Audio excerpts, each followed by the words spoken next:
تعرض معظم رؤساء الولايات المتحدة الأمريكية لمحاولات اغتيال، منهم قتلوا وآخرون نجوا، وعدد آخر كشفت وكالة الاستخبارات CIA مخططات اغتيالهم وأوقفتها قبل تنفيذها.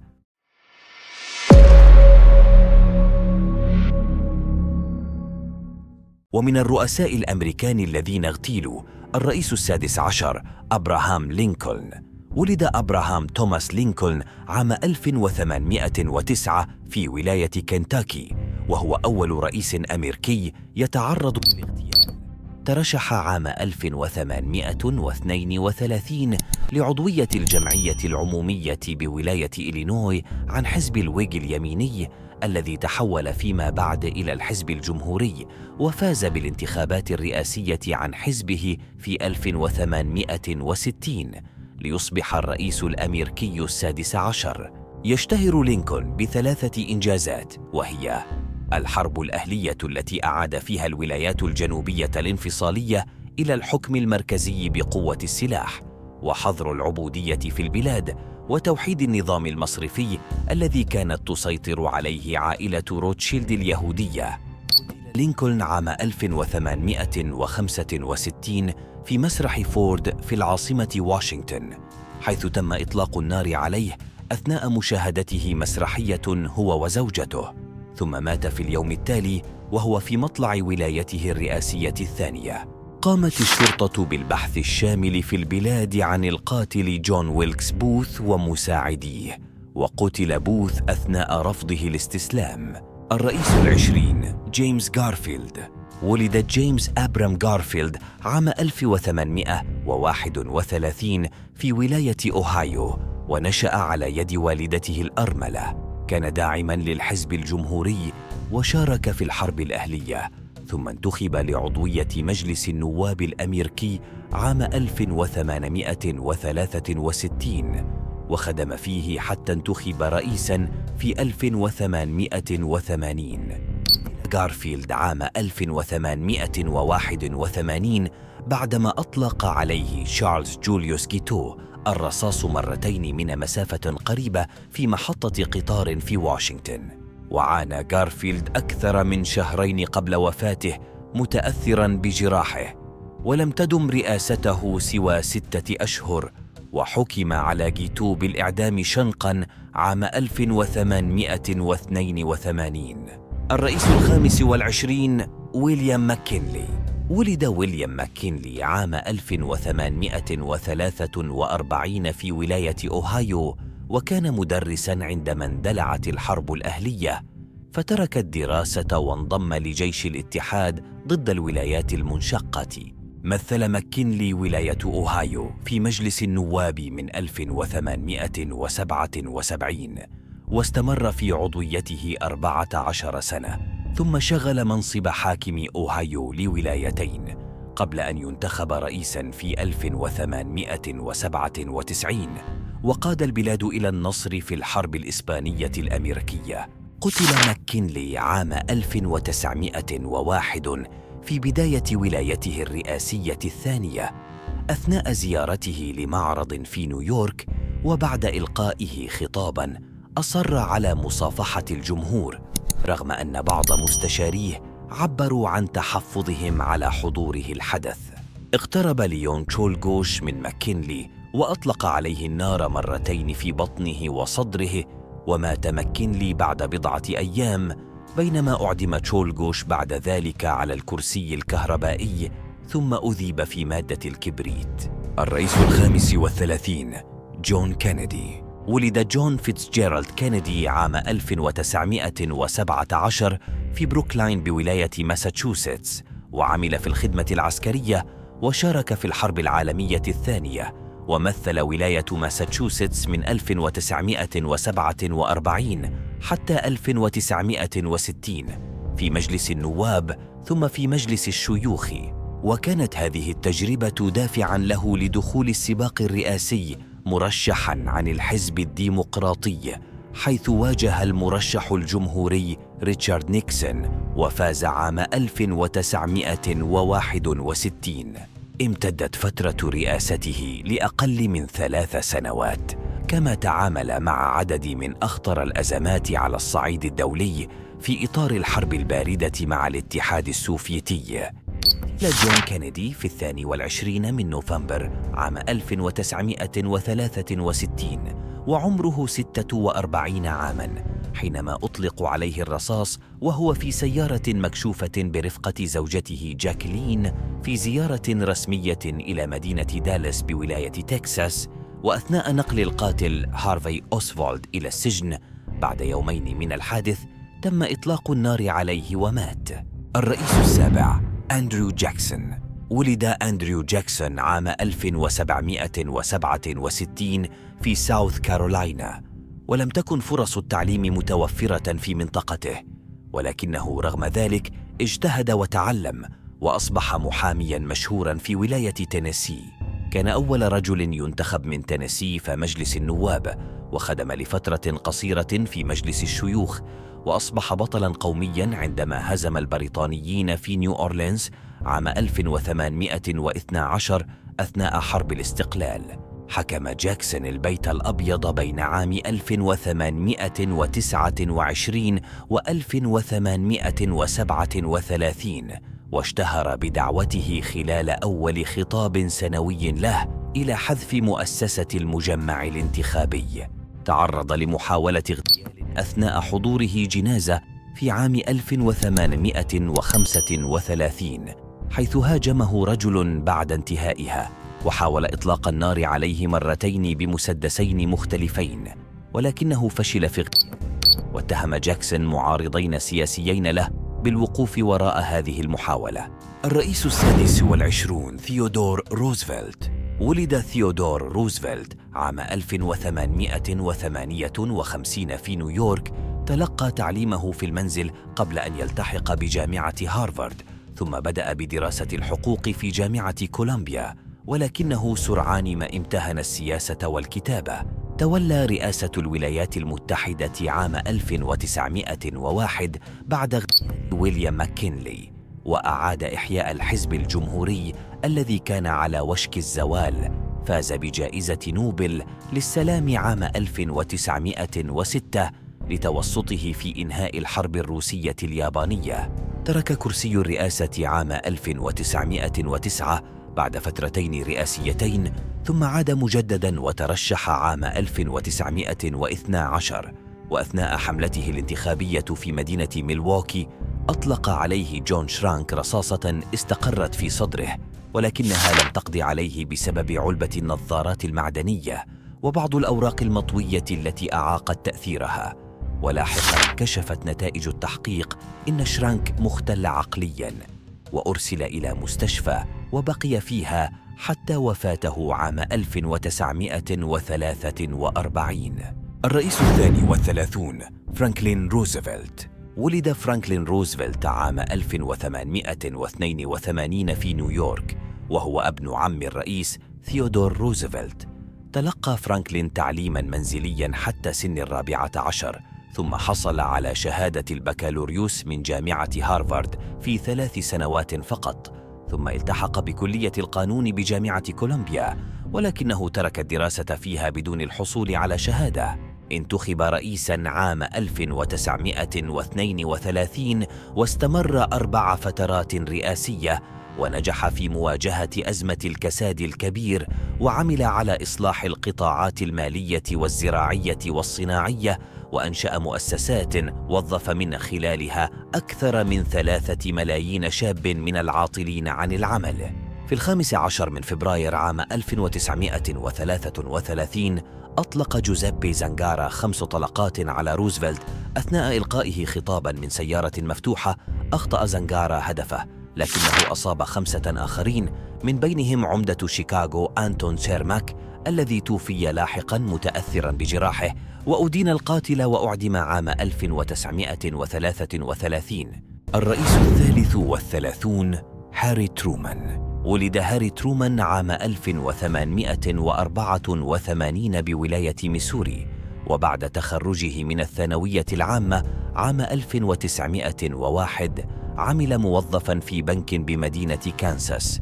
خدم في الحرس الوطني مرتين، وأرسل للخدمة في فرنسا، وكان قائداً في المدفعية الميدانية.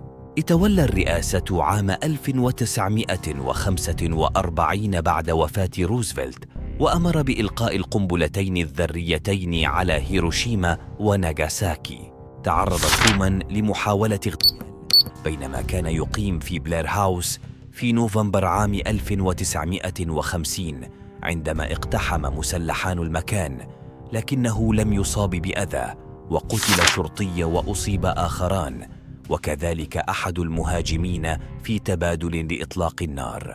وقبض على منفذ الهجوم أوسكار كولازو وحكم عليه بالإعدام، ولكن ترومان خفف الحكم عام 1952 إلى السجن مدى الحياة، وأطلق سراحه عام 1979 من قبل الرئيس جيمي كارتر. الرئيس 37 ريتشارد نيكسون. ولد ريتشارد ميلهاوس نيكسون عام 1913 في مدينة يوربا ليندا. انتخب رئيساً عام 1969، وأثناء فترة رئاسته واجه أزمة إنهاء حرب فيتنام. تعرض لمحاولتين اغتيال، كانت الأولى بإطلاق نار عام 1972 والثانية عام 1974 حين خطف سامويل بيك طائرة من طراز DC-9 بهدف صدمها بالبيت الأبيض الرئيس، ولكن الشرطة قتلته. الرئيس 38 جيرالد فورد. ولد جيرالد فورد عام 1913 بولاية نبراسكا، وتخرج في كلية القانون بجامعة ييل، ثم انضم للبحرية أثناء الحرب العالمية الثانية، وعين نائباً للرئيس عام 1973. تعرض عام 1975 لمحاولتين بفارق أسابيع، ولكنه لم يصاب بأذى في أي منهما. ففي الأولى كان في طريقه إلى اجتماع مع حاكم كاليفورنيا في ساكرامنتو عندما اندفعت امرأة عبر حشد من الناس في الشارع ووجهت مسدساً نحوه، لكنها لم تنجح في إطلاق النار، فحكم عليها بالسجن وأطلق سراحها عام 2009. وبعد مرور 17 يوماً من المحاولة الأولى، واجهت امرأة أخرى فورد خارج فندق في سان فرانسيسكو وأطلقت عليه رصاصة، لكنها أخطأت الهدف وأمسك أحد المارة بذراعها قبل إطلاق رصاصة ثانية، وحكم عليها بالسجن ثم أطلق سراحها عام 2007. الرئيس 39 جيمي كارتر. ولد جيمي كارتر عام 1924 في ولاية جورجيا الأمريكية، وتخرج من الأكاديمية البحرية عام 1946. بدأ مسيرته السياسية بعد انتخابه عضواً في مجلس الشيوخ عن ولاية جورجيا عام 1962 ليصبح حاكماً للولاية ثم رئيساً للبلاد، ممثلاً للحزب الديمقراطي عام 1977، وخلالها أشرف على توقيع اتفاقية كامب ديفيد، واعترف بالصين الشعبية، ونال جائزة نوبل للسلام، واستنكر الغزو الأمريكي للعراق والحرب الإسرائيلية على لبنان. تعرض كارتر لمحاولتين، الأولى عام 1979 على يد ريموند هارفي الذي كان يخطط لاغتيال الرئيس خلال إلقائه كلمة خارج مركز تسوق، لكن الشرطة قبضت عليه قبلها ب10 دقائق. والمحاولة الثانية على يد الطالب جون هينكلي عام 1980 بينما كان كارتر يجهز لحملته الانتخابية الثانية، وكان هينكلي قد حاول قبلها اغتياله عدة مرات. الرئيس 40 رونالد ريغان. ولد رونالد ويلسون ريغان عام 1911 بولاية إلينوي الأمريكية، ومن جامعتها تخرج متخصصاً في الاقتصاد وعلم الاجتماع عام 1932، وعمل معلقاً رياضياً وممثلاً سينمائياً قبل انخراطه في العمل السياسي. تغلب على منافسه الرئيس جيمي كارتر، ثم أصبح رئيساً لفترتين من عام 1981 وحتى عام 1989، وورط أمريكا بحرب لبنان عام 1982، وباع أسلحة أمريكية سراً لإيران. وتعرض ريغان لمحاولة اغتيال عام 1981 على يد الشاب نفسه هينكلي الذي حاول اغتيال كارتر قبله، لكنه نجا من محاولة وخرج منها بجروح بسيطة، وتوفي بعد معاناة مع ألزهايمر عام 2004. الرئيس 41 جورج بوش الأب. ولد جورج هربرت وولكر بوش عام 1924 في ميلتون بماساتشوستس. درس بجامعة ييل وحصل على البكالوريوس في التاريخ، والتحق بالبحرية الأمريكية، وشارك في الحرب العالمية الثانية، وأصابته القوات اليابانية عام 1944. فاز عام 1966 بمقعد في مجلس النواب الفيدرالي، ثم أصبح رئيساً للحزب الجمهوري. وفي عام 1977 صار رئيساً لوكالة الاستخبارات المركزية. وبعد تولي الرئيس جيمي كارتر الرئاسة، استقال بوش من العمل في الوكالة عام 1979، وعين بوش نائباً للرئيس ريغان. وفي عام 1989 صار الرئيس 41 للولايات المتحدة. وخلال رئاسته أصدر أوامره بنزول القوات الأمريكية إلى بنما واعتقال رئيسها. وقادت بلاده التحالف الدولي ضد العراق عقب غزو الكويت عام 1991، كما وقع معاهدة مع الاتحاد السوفيتي لإنهاء حالة العداء التاريخي بينهما. خلال زيارة بوش للكويت عام 1993 بعد انتهاء فترة ولايته تكريماً لقيادته التحالف الدولي ضد العراق، ألقت السلطات الكويتية القبض على 16 شخصاً بتهمة محاولة اغتيال الرئيس الأمريكي بسيارة مفخخة.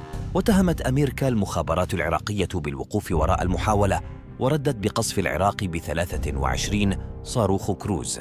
الرئيس 42 بيل كلينتون. ولد ويليام جيفرسون كلينتون عام 1946 بولاية أركنساس الأمريكية، وتخرج من جامعة جورج تاون متخصصاً في العلاقات الدولية عام 1968، ثم من جامعة ييل متخصصاً في القانون، وعمل في هذا المجال مدرساً في جامعة أركنسا ومحامياً، حتى انتخب عام 1978 حاكماً لولاية أركنساس، وأصبح أصغر حاكم للولاية. ترأس كلينتون أمريكا عام 1992، ثم ولاية ثانية عام 1996، وصار أول رئيس من الديمقراطيين ينتخب لفترة رئاسية ثانية منذ عهد فرانكلين روزفلت. وخلال عهده حقق رخاء اقتصاديا كبيرا لبلاده، ودعا لإسقاط نظام الرئيس العراقي الراحل صدام حسين.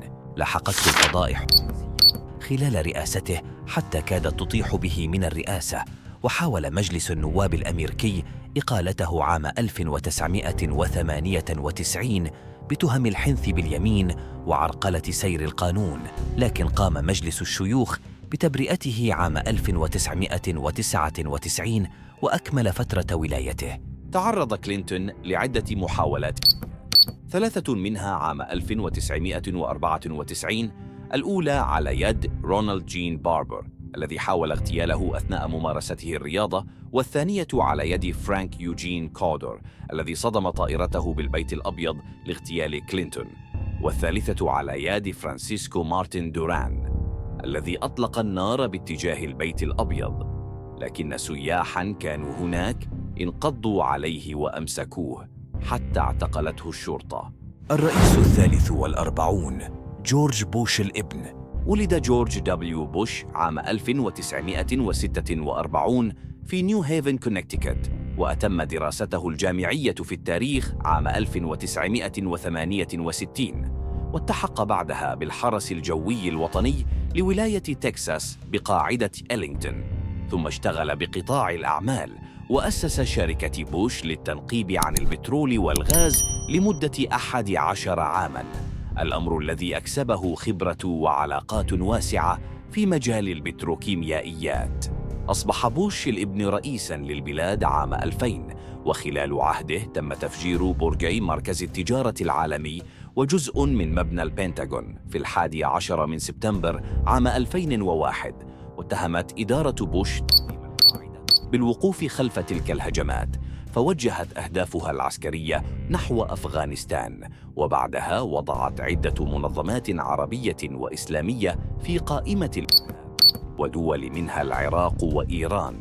وفي العام 2003 غزت القوات الأمريكية العراق وأسقطت نظام الرئيس صدام حسين بحجة امتلاك بغداد أسلحة دمار شامل، وهي الحجة التي سرعان ما تبين بطلانها، مما أدى إلى تعرض بوش ووزير دفاعه دونالد رامسفيلد إلى موجة انتقادات عالمية واسعة.